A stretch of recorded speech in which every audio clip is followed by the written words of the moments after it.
E eu quero meditar com vocês hoje, nesses minutos que temos, na carta de Paulo aos Romanos, capítulo 8, versículos 5 a 11.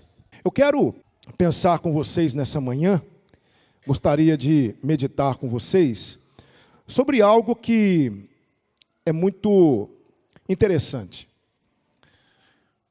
Humanamente falando, visivelmente falando, quando nós estamos diante da realidade da vida, quando você olha o vai e vem das pessoas, você vê as notícias na televisão, você vê a rotina de cada pessoa viva nesse planeta, você talvez não tenha consciência, você não tenha como afirmar numa primeira leitura, numa primeira impressão, quem pertence a Jesus e quem não pertence. Isso é impossível, não é, irmãos? Às vezes você está do lado de alguém, você acabou de se assentar no ônibus, do lado de uma pessoa que é salva por Jesus, e você não sabe que ela é salva, e ela não sabe que você é salvo. Ou você também se assenta do lado de uma pessoa que você olha o seu jeito de vestir, você observa algumas características físicas e cria-se no seu coração aquela impressão de que aquela pessoa que está do seu lado deve ser um irmão em Cristo, e muitas vezes não é.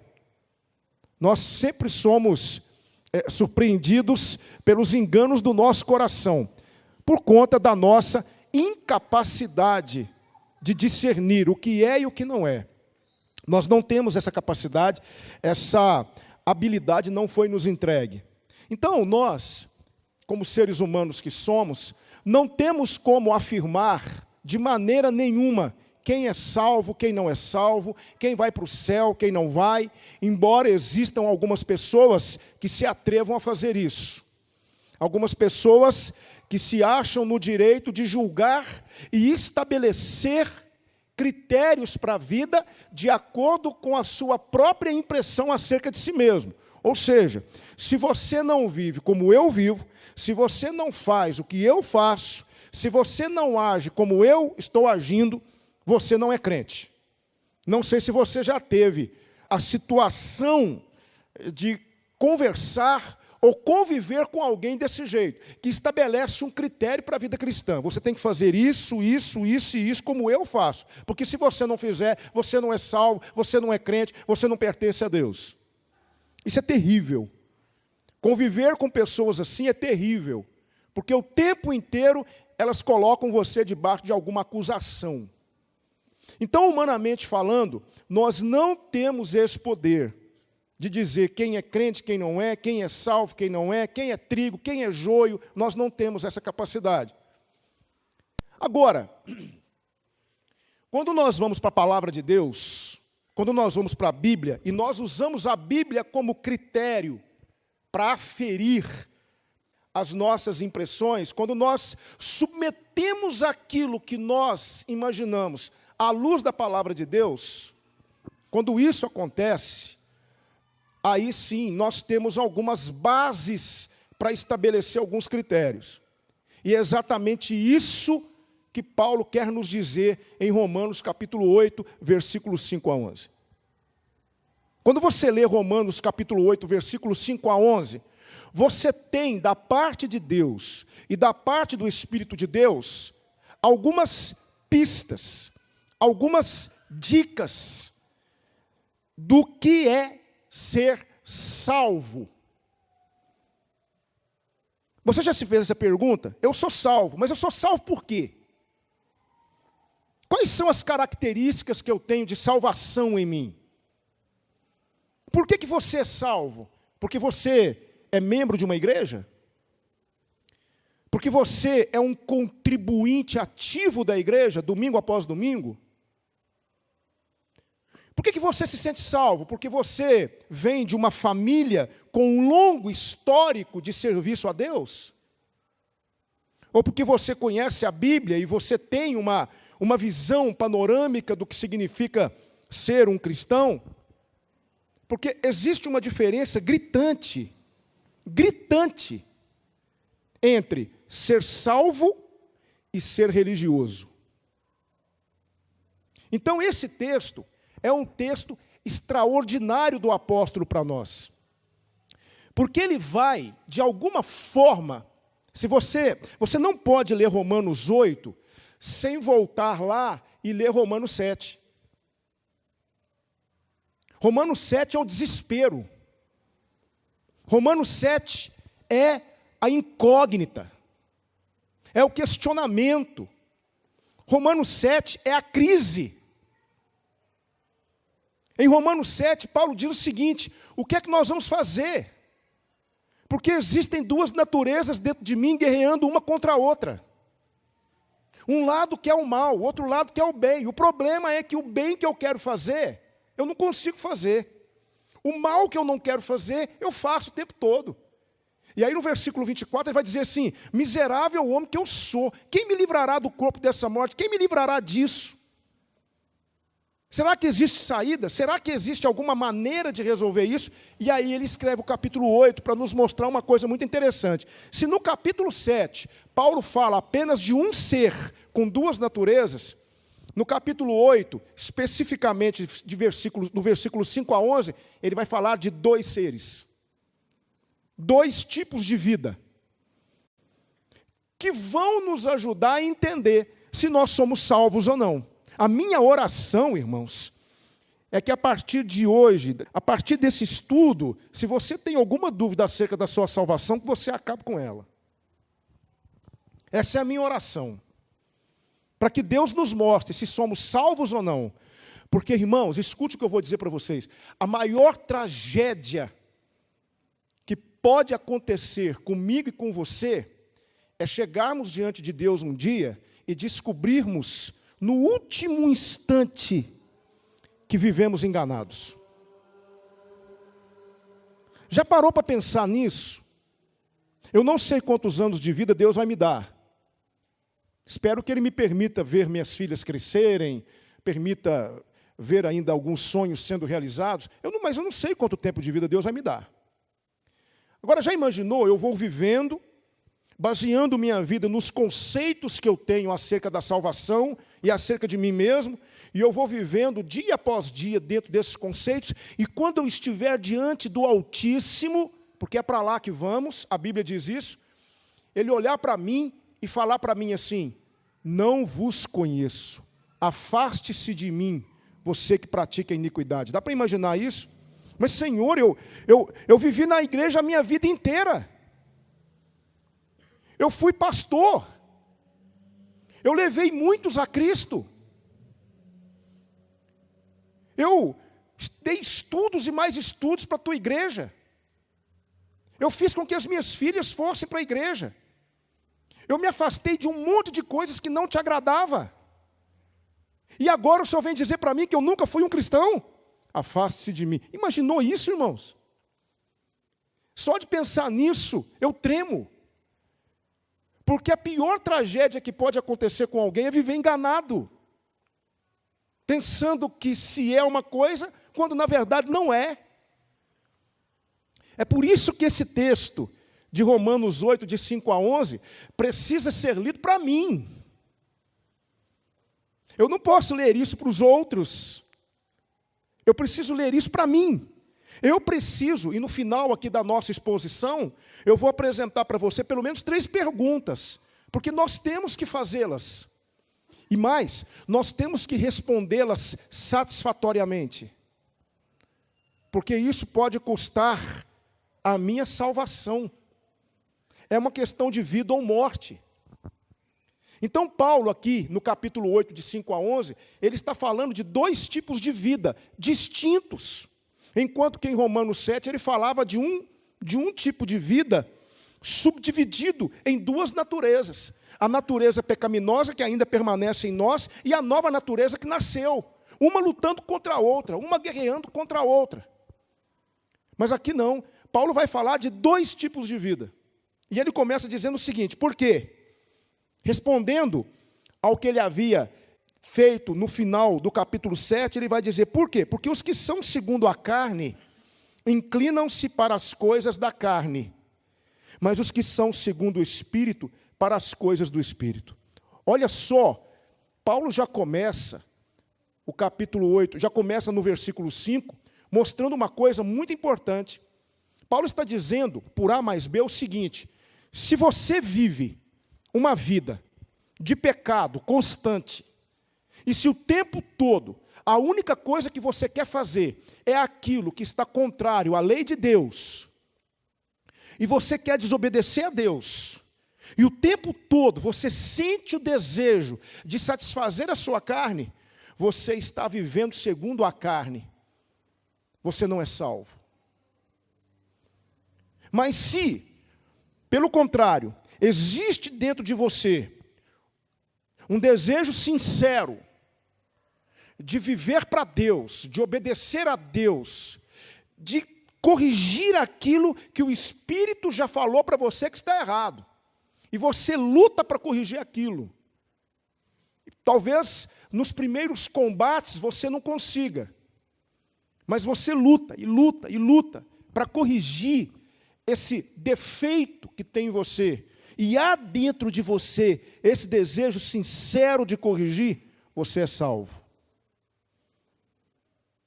A salvação, ela não é, de maneira nenhuma, preste atenção, um selo de perfeição.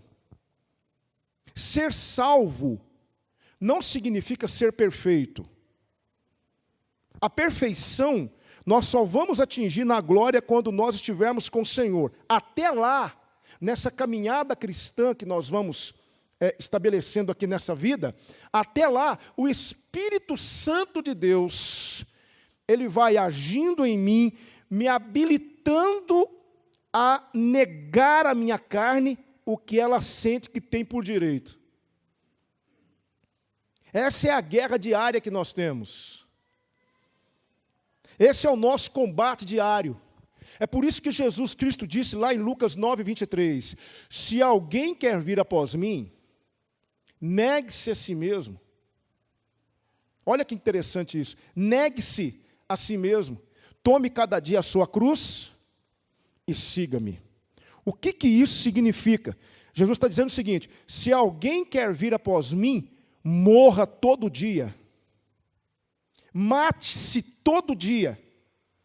Pregue-se na cruz todo dia. Todos os dias, você vai pregar um pedacinho de você na cruz, para que você possa ser guiado pelo Espírito definitivamente. Porque Romanos 7 fala o quê? Romanos 7 fala de alguém que tem uma natureza pecaminosa sendo subjugada pela natureza espiritual.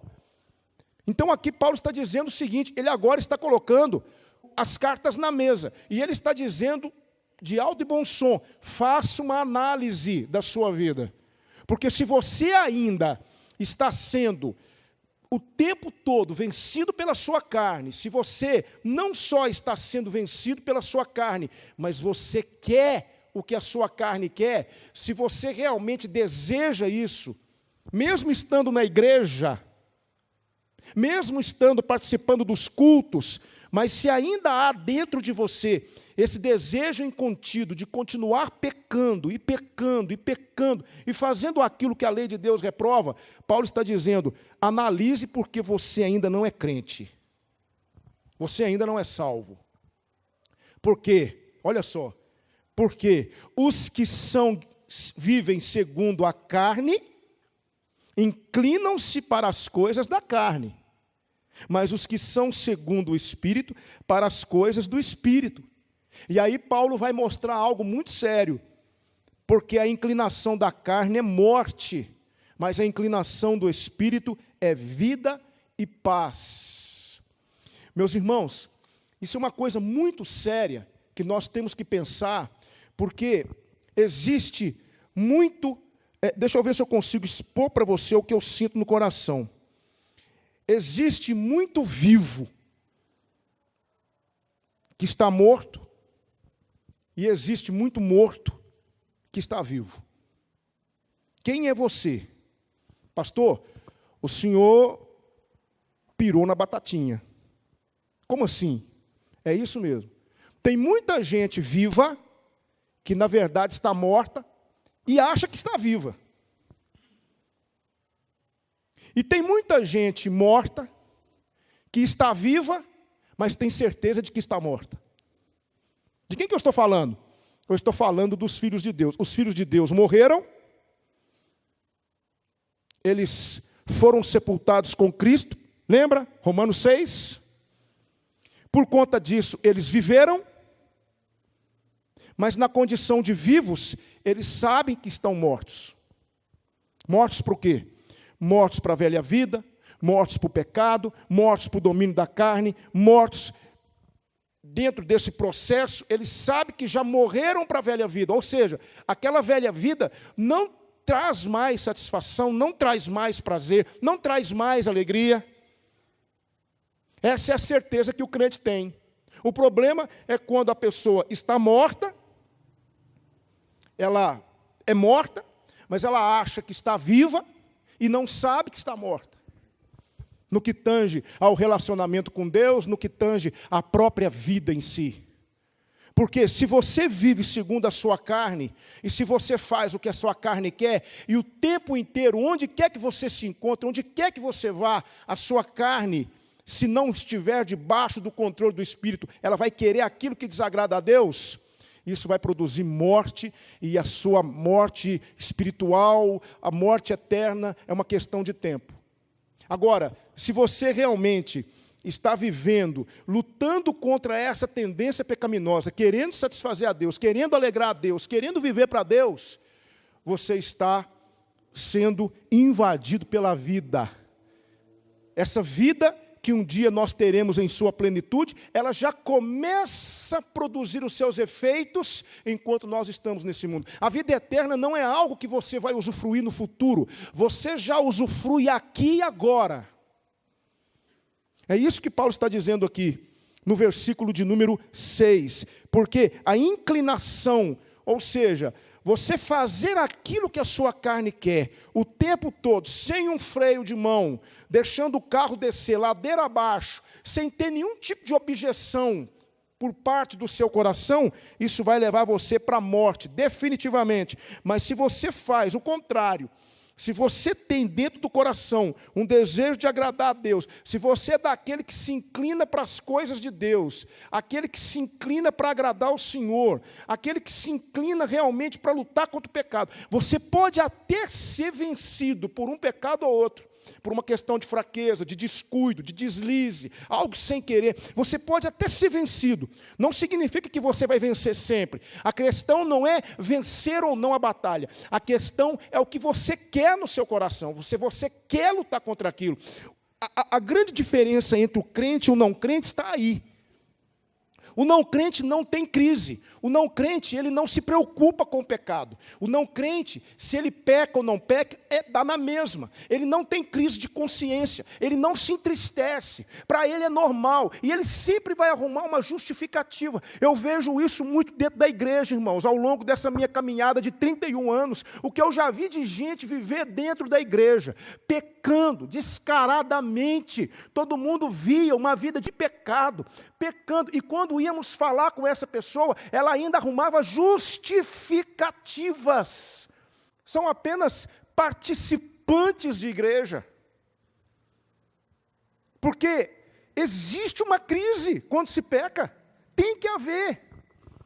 Tem que haver. Quando você realmente é salvo por Cristo e você comete um pecado, se você tem uma inclinação para o Espírito, aquele pecado, por menor que seja, porque para nós sempre existe essa questão de mensurar pecado, um pecado mais grave, um pecado menos grave, mas por menor que seja, você sabe, pelo Espírito Santo, que tem alguma coisa aí que tem que ser resolvida entre você e Deus. Não importa o que seja. Às vezes você fala algo com alguém, um simples falar com alguém de forma mais abrupta, causa dentro de você um sentimento ruim, e você chega em casa e fala assim, Deus, eu estou me sentindo tão mal por ter falado isso com aquele irmão. Olha só, uma palavra, às vezes aquele irmão nem levou em consideração o que você falou, mas você sabe lá pelo seu relacionamento com Deus, talvez você não deveria ter usado aquela palavra, aí você vai e fala com Deus, Senhor, me perdoa, eu me precipitei, eu não devia ter falado aquilo. Está entendendo? Você entra em crise por qualquer coisinha. Ser crente é isso, irmão. Ser crente é isso. Isso é o quê? Inclinação para o Espírito. Louvado seja Deus se você sente isso quando você erra. Qual é a marca registrada? Qual é a característica daqueles que são salvos? Daqueles que são crentes em Jesus? Daqueles que realmente foram comprados? Dos que foram remidos? Dos que vão morar no céu com Jesus? É a crise quando se peca. E a satisfação quando se obedece. Entende?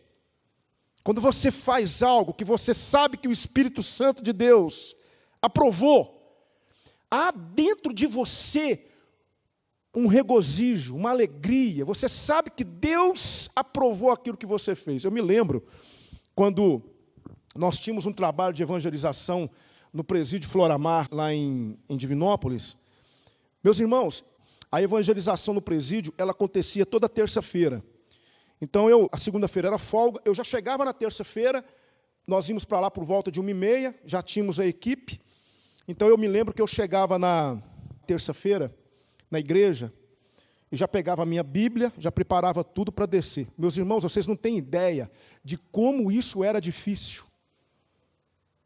Na parte da manhã, a manhã inteira, algo dentro de mim, me forçando a fazer um telefonema ou a pedir alguém para ir no meu lugar. Era uma guerra. Dentro de mim. Não vá. Para quê? Hoje não precisa. Não peça alguém para ir no seu lugar. Era uma batalha. A manhã inteira eu enfrentava a terça-feira uma crise, algo querendo de alguma maneira me impedir de ir no presídio. Alguma coisa me levava assim, ligue para um irmão, ligue para o irmão Antônio, ele vai no seu lugar, ligue para fulano, você não precisa ir hoje, você já foi semana passada. Era uma guerra constante na terça-feira. Era um dia de batalhas intensas que eu enfrentava na terça-feira. Mas aí eu ia para a igreja, e quando eu chegava na igreja, o tempo todo, essa cobrança interna, uma coisa estranha que eu não sei dizer para você.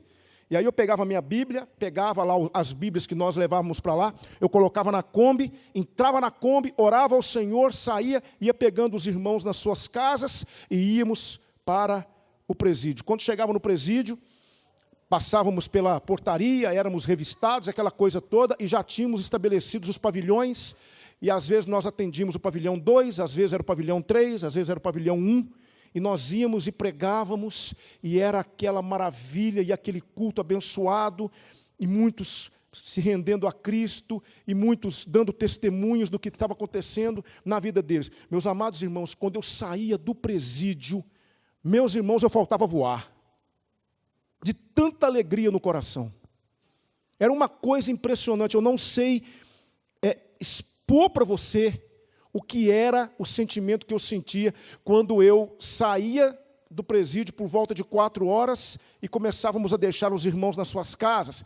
Irmãos, era um dia diferente para mim, porque quando nós resistimos essa carne que está dentro de nós e nos quer fazer pecar, e nós obedecemos a Deus, o sentimento de regozijo e de alegria por termos obedecido a Deus é algo que nós não conseguimos explicar. Isso acontece na vida do crente. Agora, aquele que não é crente, aquele que não tem essa experiência, e olha, isso pode estar dentro da igreja, isso pode estar dentro da igreja. Quando não se tem uma experiência de conversão com Jesus, não se tem crise quando peca, tudo é normal. Arranja-se, inclusive, uma justificativa. Arranja-se uma justificativa.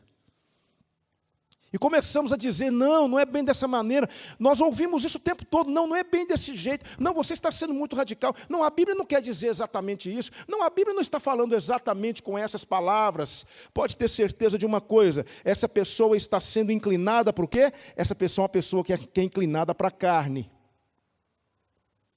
Eu vi uma frase hoje cedo, é uma pena que eu não gravei o autor.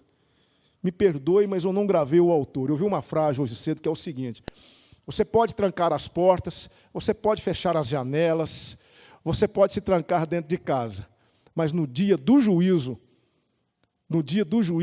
o telhado da sua privacidade será explodido pela manifestação do Senhor. Um dia tudo que você faz virá à tona. E aí nós veremos quem foi e quem não foi. Mas hoje você pode ver através de algumas pistas, né? E você sabe que aquele irmão está em pecado, você sabe que ele está em pecado, e você já falou com ele que ele está em pecado, e você olha para ele e você não vê nele nenhum resquício, ou pelo menos você não vê absolutamente nenhum desejo de corrigir aquela situação, e ainda por cima acha ruim com você quando você fala, e não corrige a vida. Querido irmão, querida irmã, se isso está acontecendo conosco, precisamos rever a nossa salvação. Precisamos rever o nosso relacionamento com Deus. Precisamos voltar lá atrás e fazer aquela pergunta que talvez, muitas vezes, nós não queremos fazer. Será que eu sou salvo mesmo? Será que o Espírito Santo de Deus habita em mim mesmo? Porque se Ele habita em mim, por que eu tenho não só... Porque uma coisa é você ser tentado. Tentação não é pecado. Você ser tentado não é pecado. Pecado é ceder. Satanás vai tentar você. Não é errado você ser tentado, mas você resiste, não faz, não obedece à carne, você se rende ao Espírito, e você pede oração: Espírito, enche a minha vida, enche-me do teu poder, pois de ti eu quero ser. Espírito, enche o meu ser. Mas quando você está diante de Deus, me dê força, e aí você consegue vencer aquele momento, o regozijo vem. Você é um que é inclinado para o Espírito. Isso é ser inclinado para o Espírito. Isso é viver segundo o Espírito. Porque tentado todos nós vamos ser. Você pode estar sendo tentado agora alguma coisa na sua vida, e o diabo sabe como nos tentar, e ele sabe onde nos atacar. Você acha que o diabo vai tentar todos nós da mesma maneira? Que é isso, irmãos? Satanás é mais inteligente do que você imagina. Muito mais inteligente. E ele vai tentar você onde você é mais fraco. Vai colocar situações diante de você onde você é mais fraco. Agora, a luta é nossa, o resistir é nosso. Se você é um crente em Jesus Cristo, se você nasceu de novo, e Paulo vai dizer uma coisa muito interessante aqui, olha só. Ele vai dizer aqui no versículo 9, vós, porém, porque primeiro no versículo 8 ele diz que os que estão na carne não podem agradar a Deus. Todo aquele que é dominado pela carne não está agradando a Deus. Aí Paulo vai dizer no versículo 9, vós, porém, não estáis na carne, mas no Espírito, se é que o Espírito de Cristo habita em vós.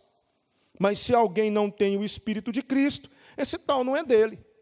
Paulo está dizendo o seguinte: vocês são crentes? Vocês realmente têm o Espírito de Deus em vocês? Então vocês não vão viver segundo a carne, vocês vão viver segundo o Espírito. Ainda que você experimente uma derrota aqui, uma derrota ali, uma derrota acolá, no final você sairá vitorioso. Agora, se você não é crente, se você não tem o Espírito de Cristo, você não é dele, você não é de Jesus, você não é de Deus. Então o que vai acontecer na sua vida é aquilo que Nicodemos disse, eu falei para vocês, é aquele pecado a cada 50 metros. E o problema pior não é esse, é pecar a cada 50 metros e começar a planejar um jeito de pecar a cada 30. Daqui a pouco está pecando a cada 10. E não há ninguém que te convença do contrário. Eu conheço pessoas assim, não aqui em Pará de Minas, mas eu já conheci pessoas assim. Mas você está errado, mude sua vida, você está agindo errado. Não, não estou não. Não, quando for a hora, Deus vai me libertar disso. Você já ouviu alguém falar assim? Quando for a hora, Deus vai me libertar disso. Por enquanto, eu não consegui, porque não é a hora, porque não é o tempo. Sabe o que é isso, querido? Desculpa esfarrapada de quem ainda não tem o Espírito de Cristo. Porque quem tem o Espírito de Cristo sofre. E a reação é diferente. Rapaz, eu estou lutando, eu estou pelejando, mas eu estou batalhando contra esse vício, pastor.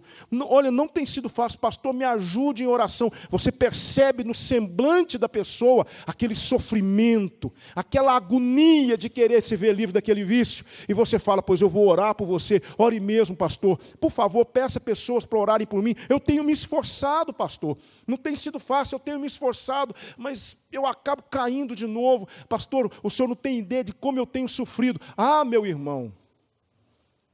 Sabe, quando eu ouço isso de alguém, confesso para você que lá no meu coração eu falo assim, graças a Deus, uma hora vai. Agora, é complicado quando você conversa com alguém e a pessoa mesmo não se convence de que está errada. Então é isso que Paulo está dizendo aqui, nos versículos 5 a 11. Se Cristo está em vós, o corpo, na verdade, está morto por causa do pecado. Ou seja, o corpo ainda sofre as consequências do pecado, mas o espírito vive por causa da justiça. E se o espírito daquele que dentre os mortos ressuscitou a Jesus habita em vós, aquele que dentre os mortos ressuscitou a Cristo, também vivificará os vossos corpos mortais pelo seu espírito que em vós habita. Ou seja, aqui é uma palavra de esperança para nós. Paulo está dizendo o seguinte, um dia, escute, um dia, você viverá 100%, você viverá plenamente sem ser tentado, você não terá mais essa questão, essa batalha, essa guerra, essa luta constante, porque aquele que ressuscitou Jesus vai ressuscitar você também, e você terá um corpo totalmente livre dessas pressões e dessas dificuldades. Mas até lá, nós vamos ter que lutar para que o Espírito Santo de Deus assuma o controle da nossa vida. E isso não é fácil. Não é fácil. É por isso que nós temos que orar uns pelos outros.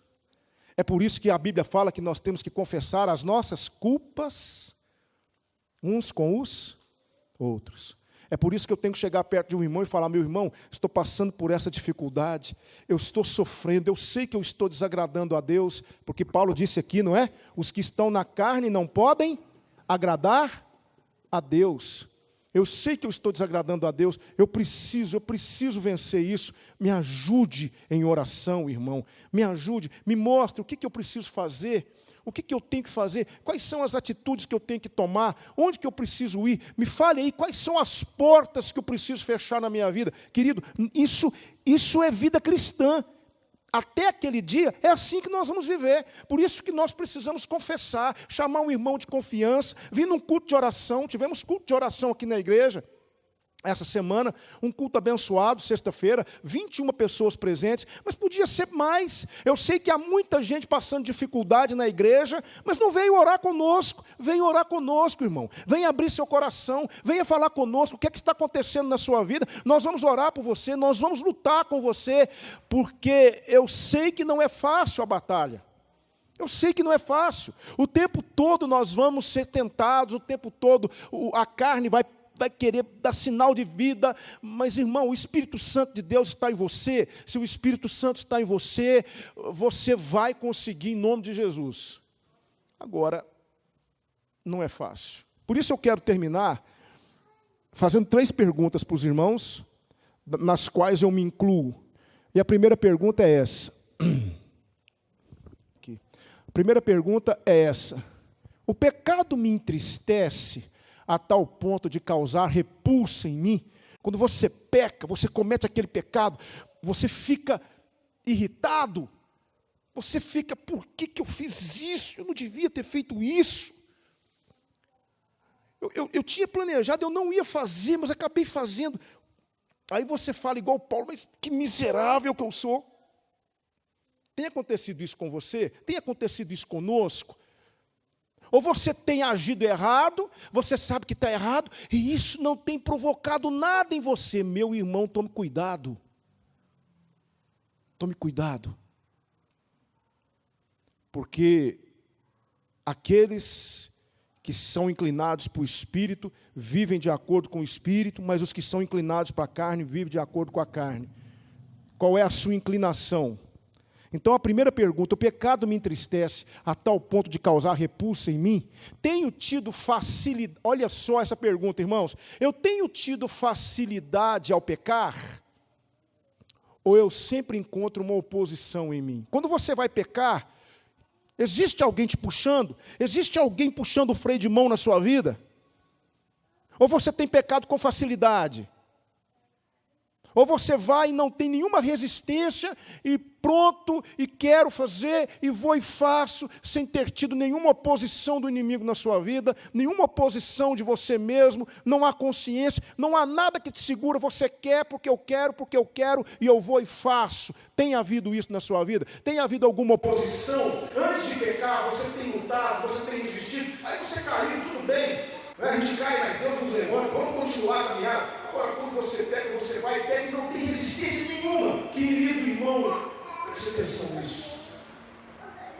E a última pergunta: tenho me sentido forte contra as tentações que antes me venciam? Hoje, você pode dizer para mim, pastor, antes eu tinha essa dificuldade, mas hoje eu não tenho. Antes eu cometia esse delito, eu pecava, eu tinha essa fraqueza. Mas pastor, o tempo passou e eu não tenho mais. Meu querido, louvado seja Deus, você está sendo guiado pelo Espírito. Você está sendo guiado pelo Espírito. Eu quero ler para você aqui um testemunho de John Wesley, que é o pai do metodismo. John Wesley, depois de sua conversão, ele deixou um testemunho. Eu achei interessante demais, eu queria ler para você. Ele disse assim: embora ele tenha sido criado na igreja, desde criança, ele ainda não era convertido. Ele reconhece isso. A conversão dele se deu quando ele já era adulto. E ele então, depois de convertido, ele disse o seguinte: depois do meu retorno à casa, eu era muito atingido pelas tentações, mas eu clamava e elas iam embora. Elas retornavam repetidas vezes. Eu frequentemente erguia os olhos e ele me enviava ajuda do seu santo lugar. E então descobri de que consistia na diferença entre este estado e o meu estado anterior. Eu estava lutando, sim, lutando com todas as minhas forças debaixo da lei, assim como debaixo da graça. Mas algumas vezes, não sempre, eu era derrotado. Agora sempre sou vencedor. Olha que coisa, né? Salvação produz progresso na gente. Progresso. Eu vou ficar extremamente preocupado se você, depois de 20 anos de convertido, ainda tem as mesmas fraquezazinhas lá de trás. Tem alguma coisa errada, porque salvação produz progresso na gente. Quem é salvo progride. Quem é salvo cresce. Vai deixando as coisas, não é isso que Paulo vai dizendo? Uma coisa faço, e é que, esquecendo-me das coisas que para trás ficam, e olhando para as que estão adiante de mim, prossigo para o alvo, pelo prêmio da soberana vocação de Deus em Cristo. Vida cristã é progresso. Eu não estou dizendo que você um dia vai deixar de ser tentado, não é isso que eu estou falando. Tentado nós somos o tempo todo. Igreja de Jesus, o tempo todo Satanás se levanta contra nós, externamente ou internamente, mas ele se levanta. O tempo todo. Não pense você que Satanás vai nos deixar em paz, porque não vai. O tempo todo ele vai se levantar contra nós. Eu não estou dizendo que você ficará imune a tentações, não é isso. Mas aquelas anteriores, aquelas antigas não funcionam mais. Aí Satanás vai mudando de estratégia. Mas aquelas antigas não funcionam mais. Tem havido isso, irmão? Tem havido progresso em nós? Que o Senhor nos abençoe, então. Que nós possamos realmente entender, então, esse texto tão maravilhoso, quando Paulo diz: porque os que são segundo a carne inclinam-se para as coisas da carne, querem as coisas da carne, desejam as coisas da carne, mas os que são segundo o Espírito, para as coisas do Espírito, querem as coisas do Espírito, querem as coisas de Deus, amam as coisas de Deus, se esforçam por agradar a Deus, querem obedecer a Deus, lutam contra o pecado no dia a dia, lutam contra o pecado lá dentro de si mesmo.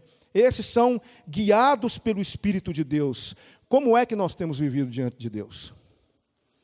Que o Senhor então nos abençoe nessa manhã e que nós possamos realmente abrir os nossos corações para tudo aquilo que Paulo está nos ensinando aqui nesse texto maravilhoso. Amém?